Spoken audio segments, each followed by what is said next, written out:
I'm here with the talented and beautiful Sarah Walker, and this is episode part 2 of our 3-year follow-up. I just want to say thank you for joining us and being a guest on the show once again. It's great to see you again. No, you too. Now, for people who want to see our first interview, you can go to the KeithAndrewNetWork on YouTube and type in, actually you don't have to type in, go to about season 2 and you see all my episodes. Basically when I first started, everything was one-sided, so basically what you saw on the screen is pretty much what the camera saw. So now, with got my head on my ass, I now have Skype recorder, so now it's cut in half. Now it looks like CNN and Fox News. It's more professional in HD. People are like, oh, you should have done this from the start. Yes, that's fine, but then you wouldn't have seen any transitions. You wouldn't have seen any struggles. And for 4 years, I wanted to show people there was growth. So that being said, it's a half hour for 40 minutes of your time. Say anything you want. Talk about whatever you want. And the first thing I do want to say is for the message. For anyone who wants to subscribe to the Keith Andrew Network on YouTube, just hit the little subscribe button. You'll be notified when new episodes are up and dated. And you can follow me on Twitter and Instagram. All that fun stuff is at the end. And the whole point of my talk show is to show people that even with having a learning disability, I can still amount to something. And at the same time, I'm able to turn myself into an example for people out there dealing with any types of learning disabilities and disabilities. But you should never give up.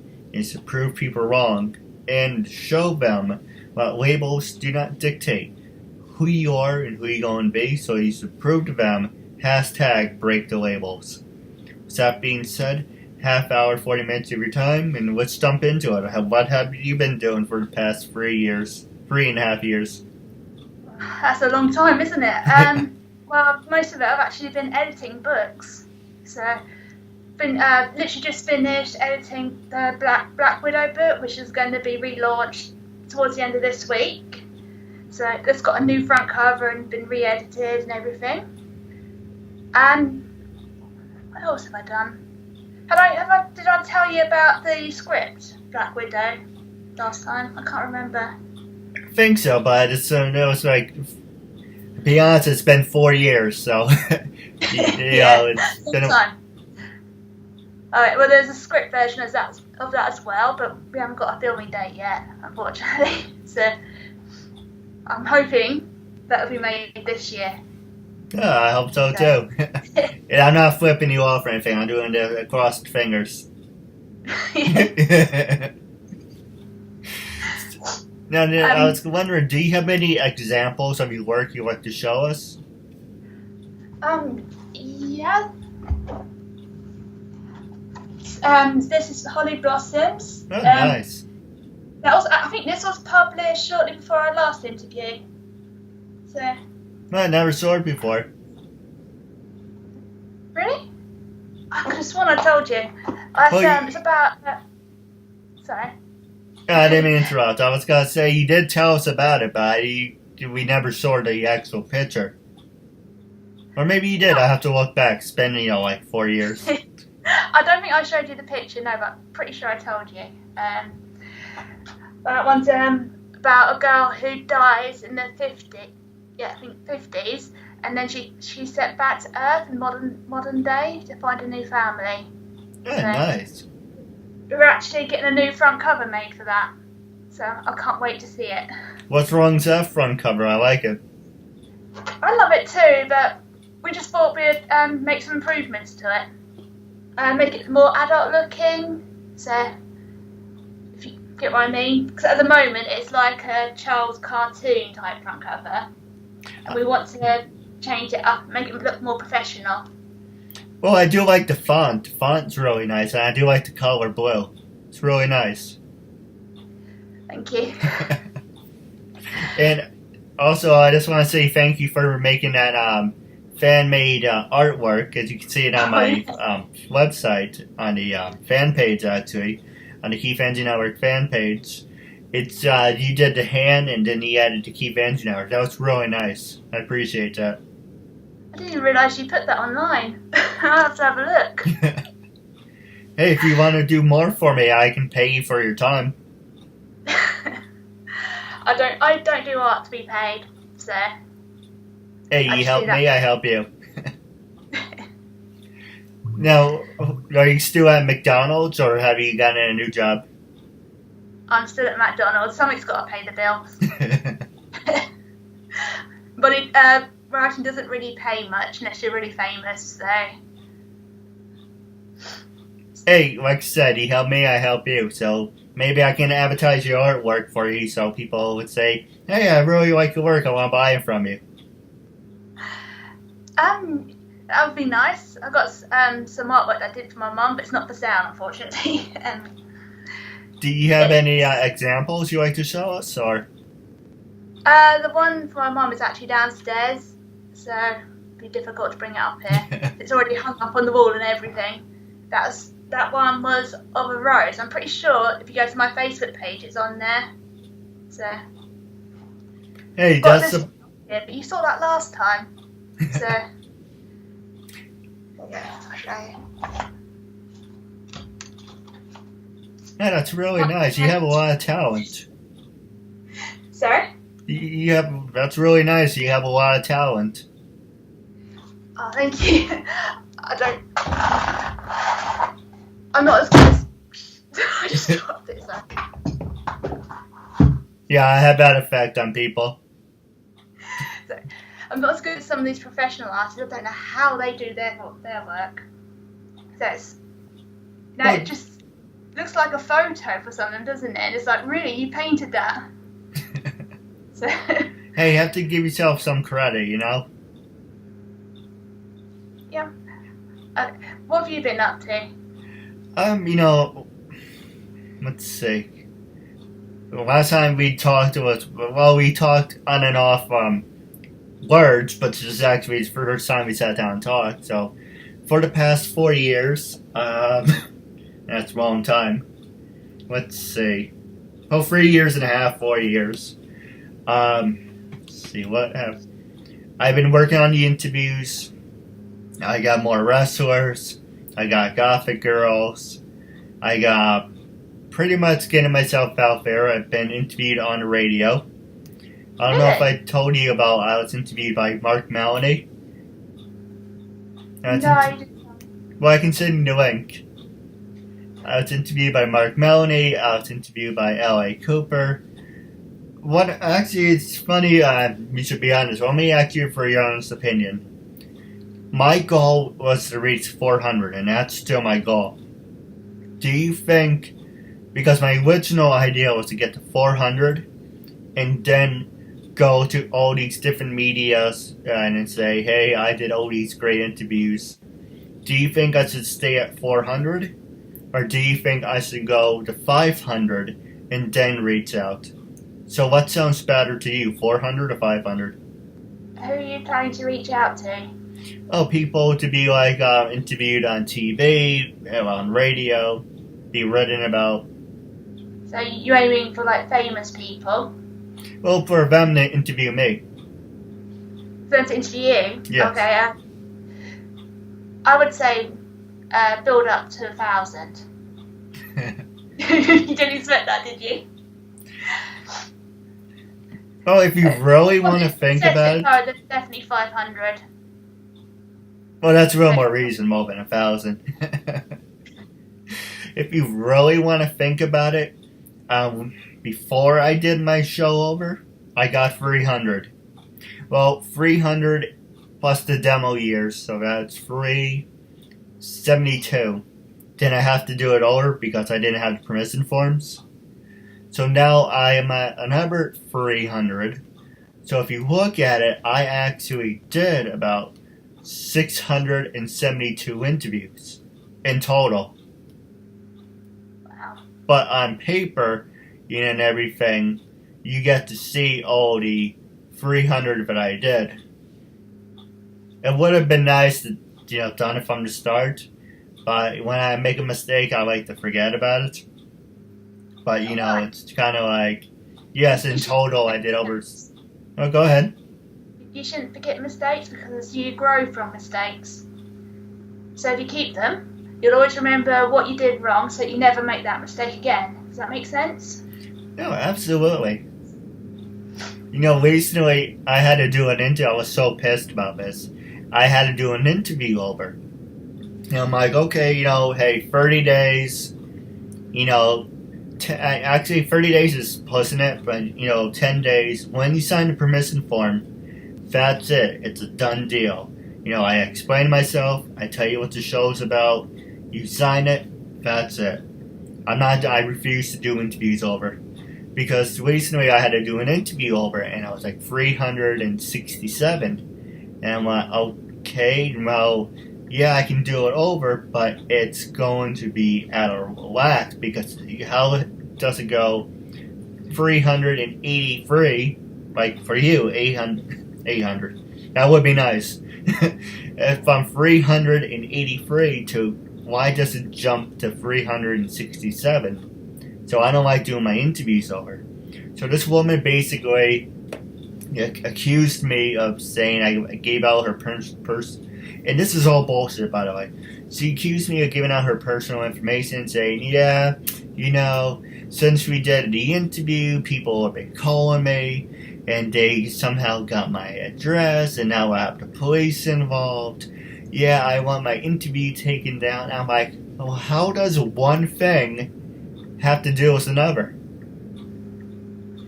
It's I don't know how she drew the link there, because there's probably other places where that could have actually happened. They got, you sign up for a newsletter, suddenly all these other people get your information. Yeah. That happens to me all the time. Like, why did I do that?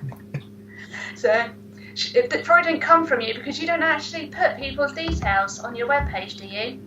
No, I just said for the most part, you say, you live in England, but I don't go into detail where you are. I just say you're from England. If you start saying my exact address, I'd probably say, yeah, there's a link there. But, I probably would be upset if you did put my exact address. No, it's not like I say, hey, you're right from England at 22 Mockingbird Lane. It Anna's family will reference. It's not like I do that. I'm not an ass. And there I am professional. It's like, oh, well, you're from England. Okay, we're in England. I'm not going to tell you that. You go figure it out. But and it's kind of like, how does, if she said, hey, can you edit the interview? And if you said, hey, Keith, we did an interview, can you edit it? And that's fine. You can still use it. Can you just edit it? No problem, whatever. But didn't make an idle threat saying, oh, well, I have the cops involved now, and, this and that. I'm like, then signing the paper makes it meaningless. It's kind of like, then why did you sign it if this is a big joke? So, I just don't like, my talk show is important to me. I just don't like people to say, yeah, I changed my mind, or, yeah, I don't want to bitch to you. I apologize. Sorry. Yeah, I just got... Go ahead. Now you're protecting yourself. No, absolutely. And in the beginning, I was taking people at their word. He said, she said. So now I'm like, oh, here's the permission form. It is what it is. No hidden agendas, no hidden tricks. No aces up my sleeve or anything. But how have you been, in England? How's everything for you? Well, I could bore you with the weather. Rain, and more rain. Besides that, I've been going out of my mind trying to upload the cover for the new book onto a new... do you know the Nook website where you can upload your books to publish them? No, I never heard of it. It's Barnes & Noble. Oh, nice. I've been going on there to try and get the book on there as well, the Black Widow book. And it's really hard to get your cover on there. You have to actually format the whole thing yourself and upload it, and it's like, I spent 2 days doing that alone. It was like, I was I literally gone from naming it Black Widow cover 1 to, for fuck's sake, just upload. That's the point I got to. That is a nice title of the book. What's the title of your book? For fuck's sake, it says uploaded. Yeah. Actually, that's really funny. I like that. What was the, are you like Family Guy? Are you a fan of Family Guy? Yes, definitely. And American Dad. American Dad gets annoying, but it's real funny. Sorry? American Dad gets annoying, but it's a little funny.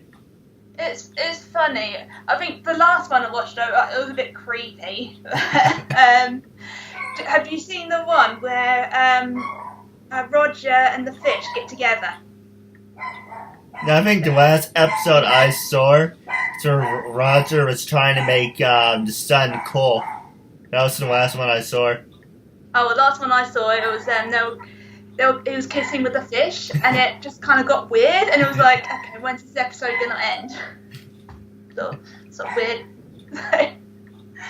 I think there's this book. I don't know if you saw the episode. I can send you the link if you like. It's Brian Griffin on Bill Maher, and he wrote a book, and he's like, to do it, or it's illicit, want to do it. She want to do it, yeah.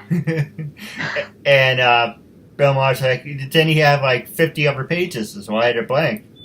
Well, that's for you to do the work. Yeah, I love that episode. I also like, when a girl said something, and it's like, why does said that? It's like, oh, I'm sorry, I didn't understand you because it sounded like you have a mouthful of peanut butter. Yeah. That was a good episode. If only it was that easy to write a book. The 50 blank pages. That would be brilliant. I bet there's people out there trying to do that. So, we're going to take a quick commercial break. And when we come back, I'm going to pass the show over to you.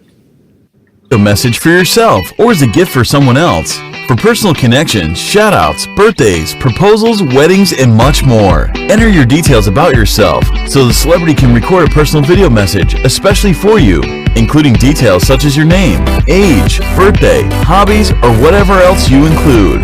As soon as the video has been recorded, you'll get an email with your link so you can share it on social media or download and keep it. Celebrities record videos as and when they can, usually within 2 weeks. But if you want a video for a specific date and it does not look like it will arrive in time, you can cancel it and get an instant refund at the click of a button. All my episodes are different, so we can do a show and tell.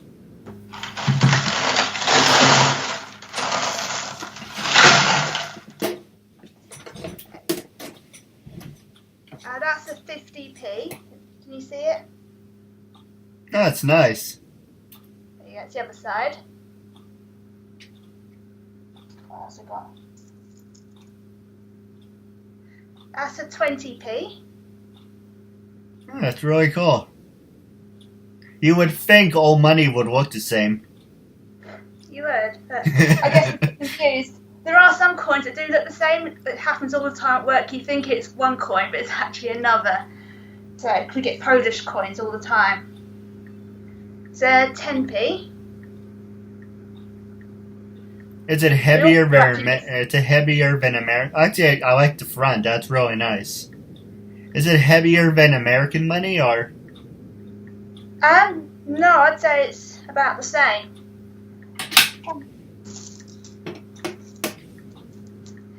That's a penny. It's a really small one, this one. That's nice. It's not. Can't see any foreign coins. I don't think we have any. Well, you definitely should come to America. I can give you some Sakasuya toys. I mean, dollars. I don't know why I said toys. That's pretty interesting. Which one's that? That is a 2p. Guess what this one is?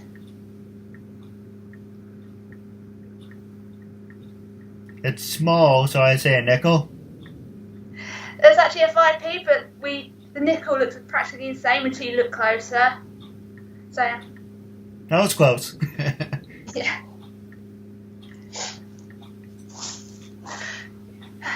I won't bore you with any more coins because it's literally just 2p's, 1p's, and 20p's. I was hoping there was a pound coin in there so you can see what one looks like, but there isn't. Actually, I think it's. Because when he did came back, he brought a lot of coins. I only got a couple, but my mom has more. The pound is a small, but it's heavy, right? Is that like the pound one you're talking about? It's small, kind of silverish, but it has a weight to it. It's actually changed now. Our pound coin. Ah. It's like gold round the rim. Oh, my rim is right. Yeah, gold round the rim and silvery in the middle. It's like the £2 coin. It's thick, right? Yeah, it's thick, but it's not. I wouldn't call it heavy, though. But it's like 2 coins plus together, right? That's what it looks like to me, but it is 1 coin. Right. If I'm thinking correctly, that's the one I saw. You should see our new notes. The £5 note. It's horrible. It's basically looks like it's made of plastic, and once it gets a crease in there, it's there permanently. So it's annoying when you actually work with money, so because it all sticks together, and then you can lose it really easily. So it's funny that they shrink in the wash. So. You would think this is funny. Supposedly they were going to change the $20. I think it was the $20 bill, and the joke was they're gonna put some fat guy on there. And the joke was to say, "Can you break a tubby?" Instead of saying, "Can you break a 20?" it said the joke was people now were going to say, "Can you break a tubby?" I have no idea why they're doing that. Actually, my last subject I do want to talk to you about is how do you feel about people erasing history? I guess you're referring to what's happening in America now. Is that right? What is your honest opinion about that? I don't think you should erase it. It's important lessons to learn from it. It doesn't mean that you have to be proud of what happened or anything, but certain figures, even though because I know there's statues they pull down that actually represent the worst side of history. Well, they're a symbol for the good part of history, which is people standing up and fighting them. So, if you get rid of them, you're saying, well, we pretend it doesn't exist so we can make a mistake again in the future. If that makes sense. I don't believe you should destroy history. It happened. There's nothing you can do about it. Just move forward and always remember where you came from.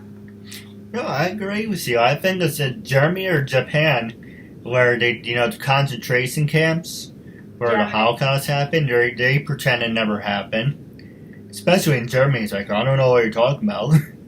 And especially today, old days, I'm glad security's, really up. Because, today I think it was 15 years or 17 years ago today was the darkest day in America on September 11th. Yeah. And if they had it their way, they probably would erase that, said that never happened. Well, you can't do that, because if you do that, you're erasing the people that died. Yeah. And that's not respecting them. You can't get rid of one without getting rid of the other. So.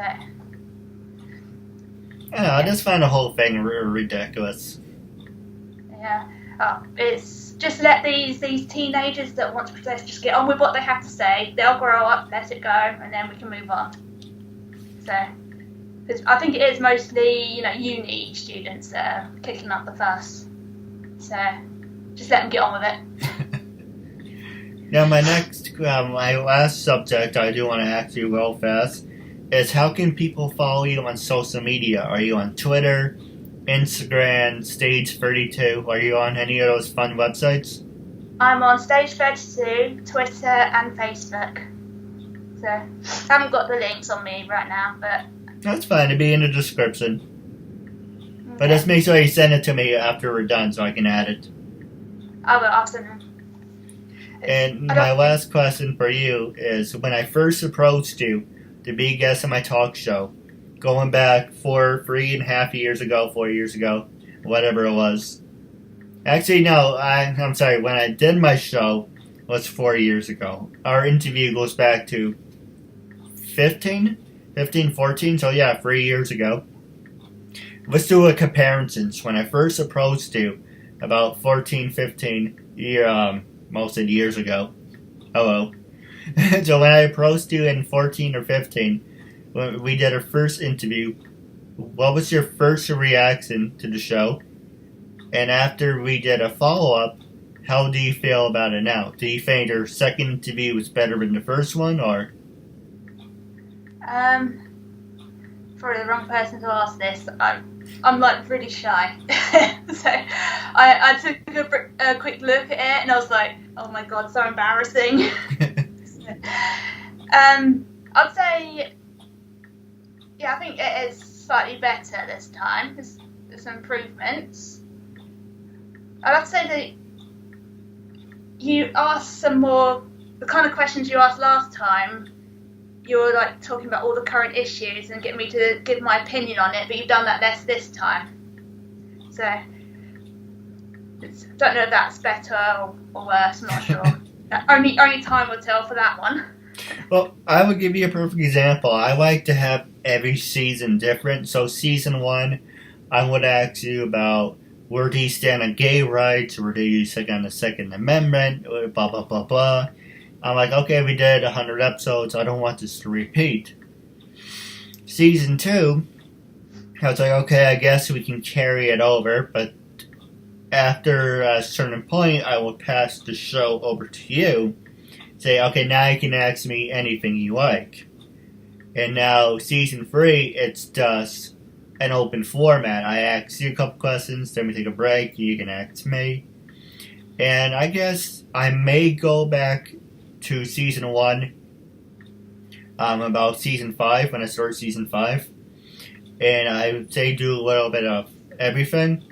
But I want to show people, you went from one, then you went to the other, and sure you see a transition over the years. It isn't the same thing day in, day out, gun rights, gun rights, gun rights, gun rights, because then it gets stupid and it gets repetitive. Then you're going to be known as the person who's obsessed with gun rights. So basically, you trying to change it up and make it different for everyone. What you should do is go back through those seasons and then find the people that took one side of the argument, the people that took the other, and get them onto the show at the same time. That's what I want to do. Mark Melanie asked me, what did I want to do next? And I said, well, like I said, I interviewed whites, blacks, Spanish, Asians. I'm trying to cover all my bases. And what I want at the time, that was about 2005. Don't mind me, my mind's just wandering. 2015, I'm like, well, I want to have some gothic girls. Got some gothics on there. But when I was interviewed on the Susan Brenner's show, that's another thing I want to show you, if you're okay with it, is that she asked me what's next, and I said, I want to do group interviews. It's like, what do you mean by group interviews? Well, people were telling me I should do speaking engagements. And I'm horrible at talking to multiple people, because I talk to you, then I turn over here, and I look back. And that's why I say, can you guys just get next to each other and make it easier so I can focus? But group interviews, I want to interview 2 people at the same time. And I said, okay, once I get that, I want to interview 3 people at the same time, and 4 people, and 5 people. And so I've given myself practice after interviewing 2, 3, 4, 5 people at the same time. When you do a speaking engagement and say in front of 20 people, 30 people, you already have that practice of speaking in front of people. So I'm trying to give myself practice. But let me ask you for your honest opinion. Wrapping up the show. If I told you we were going to do a double interview, would you be okay with that, or would you be turned off by that? Honest opinion. Because a lot of people are turned off by saying double interviews. Why? That's the more people you have, the more of a conversation you get going. No, I agree with you, and also it works on myself. I guess people are just selfish because they want the spotlight on themselves. But at the same time, when you're doing a group interview, you're interacting with. Say, I'll give you an example. You're a writer and an artist. So I would try to match you up with another artist and a writer. So you guys, yes, can become friends, but you can also network together and say, "Oh, do you have any ideas for me? Do you have any ideas for you?" And so basically the conversation is, okay, yes, I interviewed 2 artists today, and this is what they have to say. Or I interviewed 2 actors, one from mainstream and one from the independent. Alright, this is what they have to say. Or I interviewed 2 comedians, one's famous, one's up and coming. You see, you get 2 people on the show that it's kind of like you get 2 different points of views. Yeah. Well, I like that.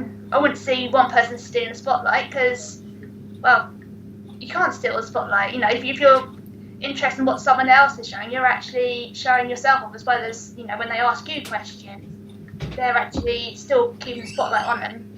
So, the only people that will be bothered by that, they're self-centered, they're not interested in working with other people, which doesn't really work with creative projects. And, you've got to be willing to talk to other people and hear what they have to say.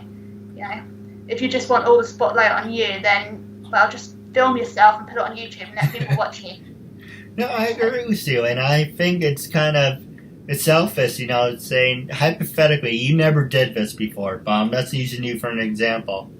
I approached you and say, hey, by the way, I booked someone at the same time with you because I work, and sometimes I do book 2 people at the same time. Would you mind doing a group interview? And all of a sudden it becomes like, oh, you're on I can't even speak, but my disability is showing. Oh, you're unprofessional, or you're disorganized. I'm like, first off, it's my freaking show. If I want to interview 2 people at the same time, it's my show. I don't have to ask you for permission. Yeah, I'm being nice, and I'm asking you, hey, would you have a problem with that? Normally I'll be like, okay, we're doing a group interview. Okay, that's a dead issue. You don't want to do the interview? Don't do the interview. But I'm asking you to say, hey, I'm giving you a heads up that I'm short on time, but we're going to do a group interview, or we're going to do a triple interview, and then have it thrown back and saying, well, you're unprofessional and you don't know what you're doing with your show. It's kind of like, I don't know, people like to dictate. Okay, I'm guilty of that because my sister calls me a little dictator. I just like being in charge. Well, you got to be in charge. It's your show. That's true, but other things too. I like being I like being the center of attention. So I like, just having things organized in a way. But it's kind of like, you didn't approach me. I approached you, and it's kind of like, make a long story short. They're not worth it. If they, they're worried about losing time to sell their own, what they're doing, their writing or whatever. Well, if you can't sell what it is you actually do within like 5 minutes, then you're no good at your job.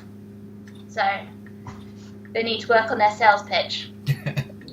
Well, I do have a couple questions for you off the air, but wrapping up our talk show segment, I'm glad to have you back on the show. It's more fun because now it's got to be cut in half. I'm on the right, you're on the left. Or if you want to interview me one day, you're on the right and I'm on the left. And it's basically, reason I'm passing patching things up, catching up with people from season 1 and 2. It's because it was always one-sided. You get to see the guests, but you never saw me.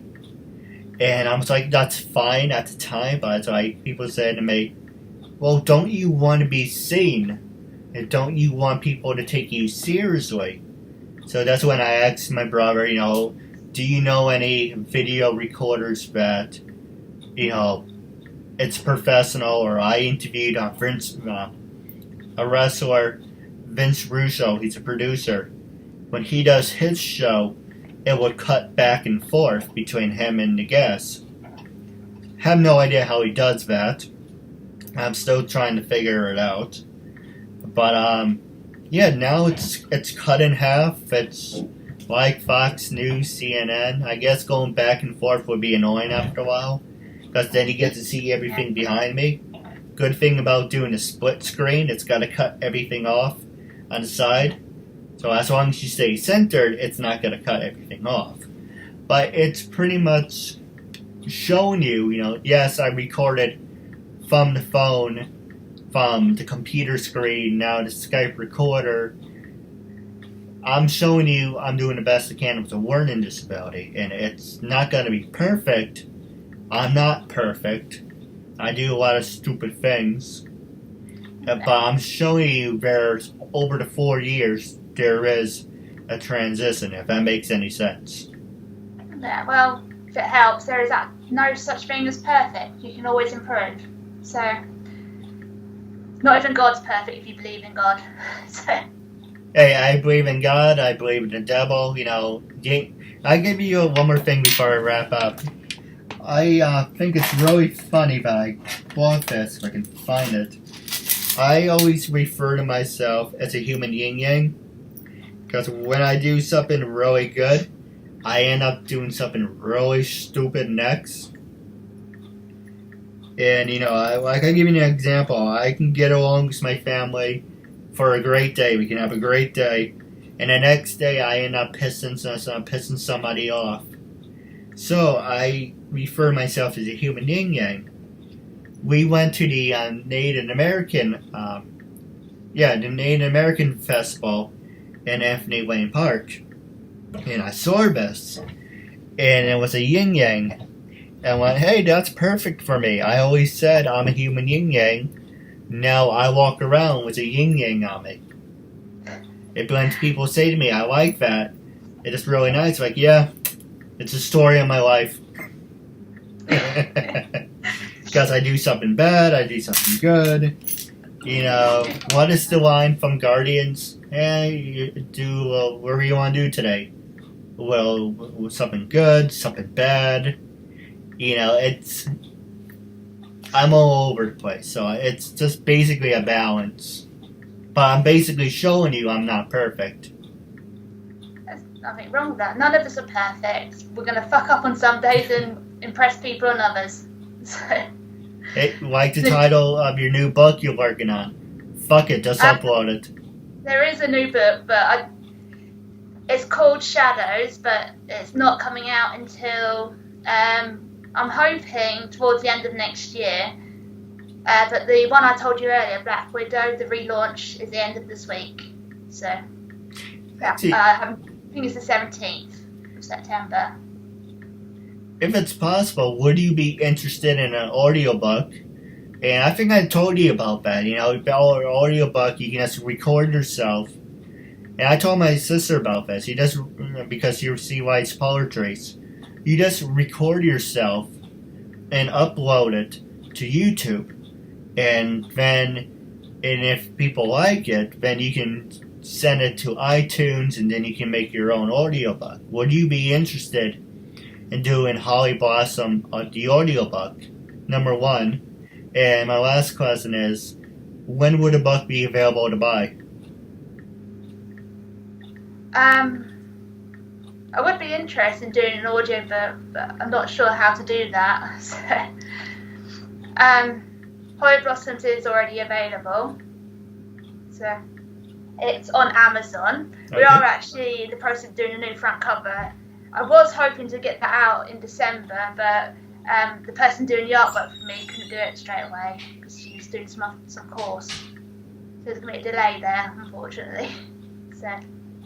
How much are you selling Holiday Blossom for? What's it saying on here? I should check that. It's been a while since I've looked at the price. Don't worry, I will promote it for you. Yeah, I'll get that for you. Just trying to think of my other question I was going to ask you. What's that? Let's see. Actually, oh yeah, that's what. To do audio, you can do audio yourself. It's pretty much like this, but it's just audio. So basically, you have a camera in front of you, right? You read a chapter of your book. You get the software. I think the software is called Grab Clip, or whatever the hell it is. I can show you after. And you can turn the video into audio. And then you get the audio file and put it to iMovie, and then you can just edit it. And once you edit it, you can upload it to SoundCloud, or you can do a background to it. And then, because you can't just upload audio to YouTube, if you have like a black screen and you do an audio, you can upload a video to YouTube and say, okay, here's part 1, let me know what you think, and then you can do like a storybook of it. And whoever likes your book, you can download the whole thing. But I can't even speak. So it feels like I'm having a stroke. You do have to make sure you have to copyright it. Okay. Could you email me how to do that? 'Cause I have a terrible memory. Well, if you want, I can walk you through it when you do it. Okay, that'd be great, thank you. There's also a... It's $2.63 on Kindle, and oh no, I forgot the other price. $13.99 paperback. Personally, I would go with the paper, but I suck at reading. I would buy it anyway, just support you. But it's a collector's item. Yeah, my mum's got a copy, so she's started to read it, but she's not much of a reader either. So I'm not going to bug her to read it. You know, you can't force someone. That would be nice, right? Sorry? That would be nice to force someone to do something. That'd be really good. Alright, so wrapping up our interview segment, I do have a couple questions off the air. But wrapping up our segment, it was a real honor and privilege to have you as a guest, and I'm looking forward to part 3 down the road. Okay, that'd be great.